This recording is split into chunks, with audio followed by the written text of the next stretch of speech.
Hello and welcome to the Live Life Extraordinary podcast. I'm your host, Bianca DeLuco. And today on the podcast, we're going to be talking about the 4 S's that every woman needs in order to find success and fulfillment. For those of you that don't know me, I've been running a yoga and wellness studio for the greater part of the last 10 years. And in doing that, I've learned many things about not only achieving success in business, but about being fulfilled and happy while doing that. We can definitely be in a place where we're like hustling and working really hard towards our goals, but we're burning ourselves out and we're really stressed, or we feel like we're out of alignment and what we're doing doesn't really feel good to us or feel like it's the direction we really want to go in. And so these are the 4 things over the last 10 years that I've really noticed have made such a significant improvement in the way that I think, feel, and act and the overall results I see in my life. The first one being self-care. Now, we have all heard the phrase, you can't pour from an empty cup. It's kind of beaten into us over and over and over again. But what's even bigger than not being able to pour from an empty cup is the idea that we are pouring from empty cups. Every single day, we're going to work, we're taking care of our families, we're trying to take care of ourselves, we're managing a household, and we're doing it until the very last drop, and even sometimes after the last drop. So what I've started to think about, even more so than not being able to pour from an empty cup, is the idea that what's within your cup is what pours out of you into every single area of your life. So if you are filled with burnout and stress and anxiety, disappointment, overwhelm, whatever those feelings are, that's what's spilling out into your relationships. That's what's spilling out into your work. That's what's spilling out into your hobbies. That's what's spilling out into your home. So if you really think about the type of energy and you want to experience in all of the different areas of your life, it really starts with you. Everywhere you go, there you are. You are the common denominator in every single area of your life. Your health and well-being, your finances, your hobbies, your career. You are the one thing that's constant across all of those things. And so those things can be thriving and flourishing and wonderful. But if you are not taking care of yourself and you're not feeling happy, joyful, peaceful, grateful, whatever, none of those areas of your life are going to feel good too. So self-care is really the very foundational piece to feeling very good in your entire life.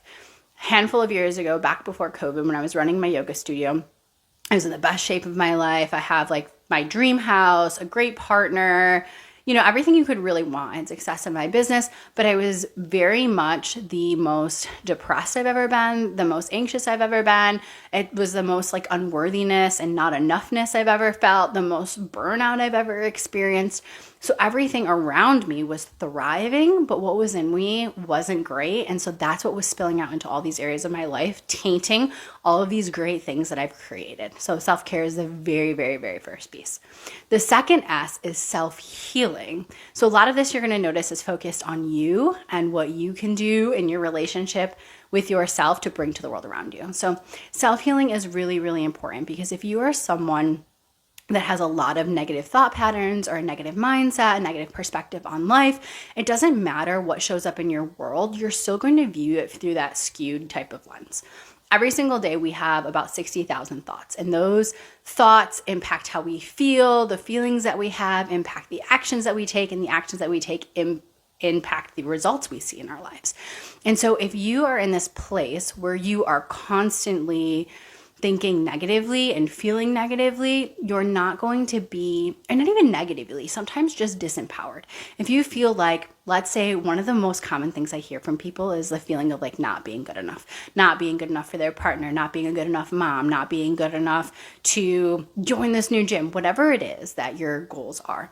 That feeling of not being good enough disempowers you from taking action. And when you don't take the actions that you know you're meant to take, then you're not going to get the results that you want. You're not going to have that fulfilling relationship. You're not going to have that career or that promotion that you've really wanted to go after because you've self-sabotaged and self-talked yourself out of it. So the second piece to success and fulfillment, in my opinion, is self-healing. So self-care and self-healing. We can do this through a number of ways. Going to therapy is a great way to work on your mindset and the way that you think and feel. Working with a life coach is another great way. I found that self-affirmation has been really, really helpful for me as far as feeling more whole and more complete so that I can take the actions that are going to move me in the right direction. So, and in the coming weeks, we are going to have some more podcast episodes that dive into each of these 4 pillars a little bit deeper. So if you are feeling like you want to continue this conversation and stay part of this, definitely subscribe to the email newsletter so that you get notified each time the new episode goes live. So the third pillar, in my personal opinion, to success and fulfillment is spirituality. You have to have some sort of belief and trust in something bigger and greater than yourself. You have to believe that it's all for a greater purpose. And spirituality comes in many, many different forms. There's a lot of confusion between spirituality and religion. And while religion can be a spiritual practice for many people, spirituality is really about where you feel the most connected, the most whole, the most inspired, the most trusting, the most surrendered. And so if you're an artist, that might be when you're creating art, your spiritual connection might be found there. You might find a sense of spirituality, a sense of connection and purpose when you're listening to music, when you're dancing, when you're out in nature. It could be a spiritual text or a spiritual place like a church or synagogue or something like that. But I find that having some sort of spiritual connection is vital in having faith when things get hard and also having appreciation for all of the little things in our lives. I think gratitude is a very spiritual practice, being able to appreciate even like the smallest of things, like I'm so grateful I have a refrigerator because it would be incredibly hard to keep all my food fresh without one, you know? And because I think there's this balance between striving towards what it is that we want while also appreciating what we have. Because if you are never in this place of deep appreciation, you're never going to appreciate, you're always going to need and want more. So spirituality and self-healing kind of go in the same hand in hand there, because when you feel like you're not good enough, nothing you have will ever feel good enough. And so having that like appreciation for life. The other things about spirituality is if you've ever looked into things like law of attraction or manifestation, I will say that most law of attraction and manifestation things that are taught and shared on the internet, I don't personally align with. I don't think that your thoughts just create your reality in this really simplistic kind of way, and that visualization just like helps you to manifest things. But I do think that there's like an energetic component to creating the things that you want in your life. You've experienced energy in your life. I'm very certain when you go into a room and there's an argument that's just taken place and you can kind of feel that, or when a friend says they're fine and you can feel that they're not, there's this energy that's kind of very present. And I think that the energy you give off is a huge aspect to your success, right? If you are looking for a romantic partner and you have this like insecure energy or this desperate energy, they can feel that and it can be very off-putting. Same thing when it comes to like business or your career. If you're going to your boss and asking for a raise or a promotion, or you're going into an interview for your dream job, if you have this like insecurity and this smallness about you, they can feel that. So that kind of ties back into your self-care practices as well, because the more that you're nurturing yourself and the more that you're practicing self-healing too, the more you're feeling confident, the more you're feeling abundant, the more you're feeling aligned, the more you're trusting. These kind of all really go hand in hand. But the last piece that I'll say about the spirituality component is intuition. So we put out energy, but also being able to read energy is like our sixth sense, right? So we see with our eyes, we hear with our ears, but being able to sense the energy of the space around you is going to help you decide what things are in alignment for you and what things are not in alignment for you. So this could be opportunities, this could be people. I think intuition works in many different ways. It's not just reading the room on an energetic level and determining what feels good for you. It's also about being able to like listen, like if you meditate or if you journal, or if while you are creating art, you have these inspired ideas. A lot of what I do in life and business comes from some sort of inspired idea. I could elaborate more on that, but we'll probably go deeper into that in like a future episode. But yeah, I think spirituality in the form of belief and trust and surrender and gratitude and energy and intuition is a huge, huge part of being successful and feeling fulfilled along your path in life. The last piece, the last of the 4 S's is sustainability. And I was saying sustainable goals for a while, and something about that wasn't really jiving with me. But I realized that it's not just sustainable goals, but it's sustainable actions too. So sustainability in goals and actions looks like many different things. For a while, I heard this phrase that was like, shoot for the moon. If you miss, you'll land amongst the stars, right? So I used to do things like set a goal to make $100,000 in a year, and like maybe I would fall short at like 50. I don't know. But what would happen is when I was like only making like $500 doing things like the podcast or the blog or whatever I've done over the last handful of years, I would find myself feeling really discouraged and feeling, again, not good enough, or like there's something wrong with me, which would cause me to feel discouraged and give up. And so the sustainability piece is about setting smaller, more attainable goals. So I recently did this when I ran the Spring Self-Care Challenge back in like April, where I had this goal of like 100 people in the challenge. And like, I was like, oh, it's a free challenge. It's self-care. Like, of course, a bunch of people are going to want to do it. It's really valuable. I put it out there, and day one, like, it was like 6 or 8 people had signed up.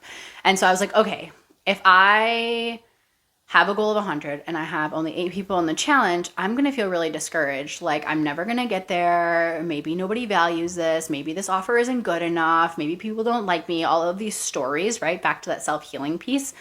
And I said, instead, that's not what I'm going to do. I'm going to take my goal down into a more sustainable goal, something that's more achievable, that as I achieve the goal, I can feel good about it, build on my confidence, and then expand my goal over time. So what that looked like was knocking my goal down to 10 people, which I hit immediately. And from 10, I raised it to 20, from 20 to 30, from 30 to 50, 50 to 75. And the morning that the challenge started, I had 100 people in the challenge. Now, if I would have kept that original 100% goal and wouldn't have seen much progress and felt like I was really far away from reaching that goal, I would have given up in my promotion because I would have felt really discouraged. And this is something that happened to me a lot when I was trying to build a one-on-one practice, when I was trying to launch retreats without my yoga studio. Like, there's a lot of times in business that I was trying to work towards these goals, and because I didn't have smaller, more attainable goals, I was losing my confidence and I was finding myself really disappointed and giving up before I even really got started. So this looks like a lot of things too, where like, let's say your goal is not business like mine, your goal is exercise and being healthy, right? Sustainability is about what you can consistently do over time, right? We don't want to think about like, oh, I'm going to exercise every single day for 1 hour, because what's going to happen on Wednesday, you're going to wake up late after you didn't sleep well. You're going to skip your workout that day and be like, I knew I couldn't do this. I always give up. I always say I'm going to exercise and I never actually do. I always quit after the first week, right? All of these consistent stories that show up when we're trying to build a healthy habit. Instead, you're going to be much happier and much more successful by building a goal that's like, I'm going to work out 3 times for 30 minutes over the next week. Because then if you do wake up late on Wednesday, you have the opportunity to make up for it on Thursday. So it gives you some flexibility in knowing that life is imperfect and life is unpredictable. And so you can look at the challenges that you are going to experience in your life and set up something that's going to be more sustainable for you, so you can again build on your confidence, build on your motivation, and continue to take those small actions that lead to big changes. I've been saying for the last few months, small steps lead to big changes. So it's not big steps or big giant leaps that lead to big changes, because sometimes if you leap, you miss your target. So I hope that this episode has inspired you. Again, just to kind of like recap and summarize, your 4 S's for success and fulfillment are self-care, self-healing, spirituality, and sustainability in goals and actions. So it takes a very holistic approach to life. And actually, when I shared this kind of idea and framework with one of my close friends, she was like, oh yeah, it kind of represents like the 4 bodies: the mind, the body, the spirit. Mind, body, spirit. Oh, and the heart. Mind, body, heart, and spirit. I'm like, I'm missing one.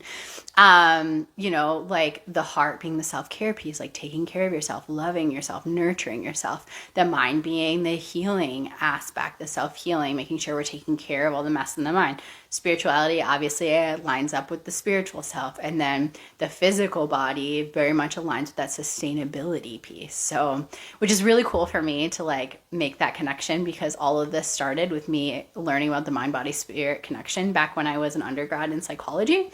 So it's cool for it to like come full circle and me watch how it's not just played a role in my physical well-being, but in the creation of a life that I really, truly love. So if you have any questions about anything that's been shared, feel free to send me an email at info@biancaduluco.com. If there's any topics you'd like to hear on the podcast, feel free to also send an email to that place. I'd love to hear from you, and I'd love to create more content that helps you become your best self and create your best life. So thank you so much for tuning in to today's episode of the podcast, and I cannot wait to connect with you again soon.